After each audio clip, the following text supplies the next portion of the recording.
ఆంధ్రప్రదేశ్ శాసన మండలి సభ్యునిగా ఏకగ్రీవంగా ఎన్నికైన జనసేన అధ్యక్షుల వారి రాజకీయ కార్యదర్శి శ్రీ పిడి హరిప్రసాద్ గారు సోమవారం ఉదయం మండలి సభ్యునిగా ప్రమాణ స్వీకారం చేశారు. అసెంబ్లీ సమావేశాల సందర్భంగా ఉభయ సభలను ఉద్దేశించి గవర్నర్ ప్రసంగం పూర్తయిన తర్వాత శాసన మండలి చైర్మన్ శ్రీ మోహన్ రాజు గారు శ్రీ హరిప్రసాద్ గారితో ప్రమాణ స్వీకారం చేయించారు.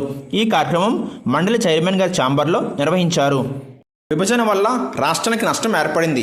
చంద్రబాబు విజనరీ నాయకుడు 2014-2019 మధ్య రాష్ట్రానికి పెట్టుబడులు వరదలా కొనసాగింది. ఆ తర్వాత వైసీపీ అధికారంలోకి వచ్చింది. అప్పటి నుంచి అన్ని రంగాలు నష్టాలు చవిచూశాయి. పెట్టుబడులు పక్కదారి పట్టాయి. రాష్ట్రం అప్పుల ఊబిలోకి వెళ్ళింది అని అసెంబ్లీ ప్రారంభ సమావేశాల సందర్భంగా గవర్నర్ జస్టిస్ అబ్దుల్ నజీర్ వివరించారు. గవర్నర్ ప్రసంగం అనంతరం అసెంబ్లీని వాయిదా వేశారు. ఆ తర్వాత ఎమ్మెల్యేలు అందరూ సమావేశమయ్యారు మరియు ఎమ్మెల్యేలతో నామినేటెడ్ పదవుల గురించి చర్చించారు. అందులో పాల్గొన్న వారు ముఖ్యమంత్రి చంద్రబాబు నాయుడు గారు మరియు ఉప ముఖ్యమంత్రి శ్రీ పవన్ కళ్యాణ్ గారు.